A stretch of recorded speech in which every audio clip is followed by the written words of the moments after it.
Hello student, how are you? Lewis classes 21 में आपका स्वागत है। मैं एक नई वीडियो के साथ नमस्ते मेहमान और बच्चों आपका स्वागत है लेविस क्लास 21 में। आपका बहुत इंपॉर्टेंट वीडियो होने वाली है क्लास 10th के लिए। देखिए, जो क्वेश्चन आते हैं 20 नंबर के विकल्प आते हैं, उन 20 नंबर के जो विकल्प में सबसे ज्यादा इंपॉर्टेंट होते हैं 20 नंबर आपके। अब देखिए इसमें क्या है आपका पहला क्वेश्चन। देख लीजिए आप उसमें, किसी बिंब का अवतल दर्पण द्वारा बना प्रतिबिंब। क्या है आपका क्वेश्चन नंबर 1 है आपका ये। किसी बिंब का अवतल दर्पण द्वारा बना प्रतिबिंब आभासी, सीधा तथा बिंब से बड़ा पाया गया। बिंब की स्थिति कहाँ होनी चाहिए? तो ये बिंब जो है, जो बिंब का मतलब है वस्तु कहाँ होनी चाहिए। जो प्रतिबिंब आभासी, सीधा और बिंब से बड़ा यानी वस्तु से बड़ा प्राप्त हो पाया जाए, यानी उससे बड़ा हो जाए, तो ये कह रही इसकी स्थिति कहाँ होनी चाहिए, ये आपको इसमें बताना है। इसमें एक ऑप्शन सही है आपका। ए है आपका मुख्य फोकस तथा वक्रता केंद्र के बीच। बी है आपका वक्रता केंद्र पर। सी है वक्रता केंद्र से परे। और डी है इसमें दर्पण के ध्रुव तथा मुख्य फोकस के बीच। ये चार ऑप्शन है इसमें से एक सही है। दोबारा एक क्वेश्चन है, दोबारा ये रिपीट कर देता हूँ। किसी बिंब का अवतल दर्पण द्वारा बना प्रतिबिंब आभासी, सीधा तथा बिंब से बड़ा पाया गया। बिंब की स्थिति कहाँ होनी चाहिए, यानी कि वस्तु की स्थिति कहाँ होनी चाहिए जिससे वस्तु का जो प्रतिबिंब है वो आभासी, सीधा और बिंब से बड़ा होना चाहिए, यानी वस्तु से बड़ा होना चाहिए, प्राप्त होता है। तो वो कौन सी स्थिति है? तो इसमें देखिए डी ऑप्शन इसका सही है। यानी कि जब वस्तु दर्पण और ध्रुव, दर्पण के ध्रुव और मुख्य फोकस के बीच में होगी, तब प्रतिबिंब जो है दर्पण से आभासी, सीधा और बिंब से बड़ा प्राप्त होगा। इन क्वेश्चन नंबर ए का जो आंसर होगा वो डी हो गया आपका। यहाँ पर क्या है? दर्पण के ध्रुव, दर्पण के ध्रुव तथा मुख्य फोकस के बीच, मुख्य फोकस के बीच, ये मेरे पास आंसर हुआ आपका। इसके बाद देखिए क्वेश्चन नंबर 2 है, टू है आपका। इसमें देखेंगे क्वेश्चन नंबर 2 देखिए, बहुत इंपॉर्टेंट है। अभी गोलीय, किसी गोलीय दर्पण तथा किसी पतले गोलीय लेंस दोनों की फोकस दूरियां, यानी कि दो है, एक तो दर्पण है और एक लेंस है ना।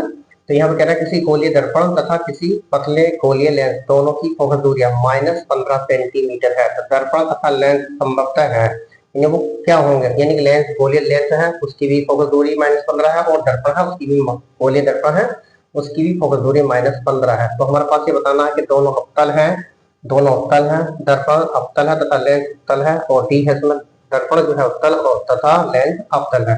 ठीक है, जिसकी फोकस दूरी माइनस होती है, दर्पण हो या लेंस, तो अवतल ही होता है। तो यानी कि दोनों लेंस हमारे क्या होंगे, वो अवतल होंगे। यानी क्वेश्चन नंबर 2 का ए पार्ट सही है। हमारे पास दोनों अवतल है, क्या लिखेंगे यहाँ पर? दोनों अवतल।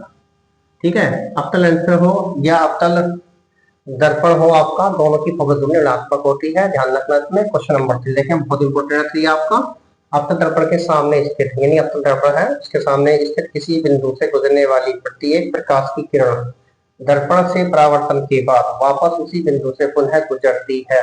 तो ध्रुव का, यानी कि दर्पण का ध्रुव, ए है दर्पण का फोकस, और दर्पण का वक्रता केंद्र, उपरोक्त में कोई नहीं। ये इसमें चार ऑप्शन है, इसमें एक सही है।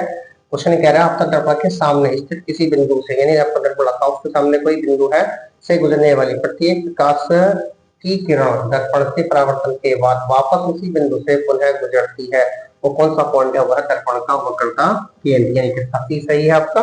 क्वेश्चन नंबर 3, क्वेश्चन नंबर 3 का आपका सी ऑप्शन सही हुआ आपका इसमें, यानी दर्पण का वक्रता केंद्र लिखेंगे यहाँ पर। दर्पण का वक्रता केंद्र, ये मेरे पास जो है यहाँ पर आवा क्वेश्चन आपका। क्वेश्चन नंबर 4 देखेंगे आप इसमें। क्वेश्चन नंबर जो 4 है, ये कह रहा है एक अवतल दर्पण द्वारा बना किसी बिंब का प्रतिबिंब वास्तविक एवं बिंब के ही आकार का है। बिंब रखा है, यानी वो वस्तु कहाँ रखी हुई है, यानी कि उसका प्रतिबिंब जो है उस वास्तविक है और उसी के आकार का है। तो वो क्या है आपका? दर्पण के फोकस पर है।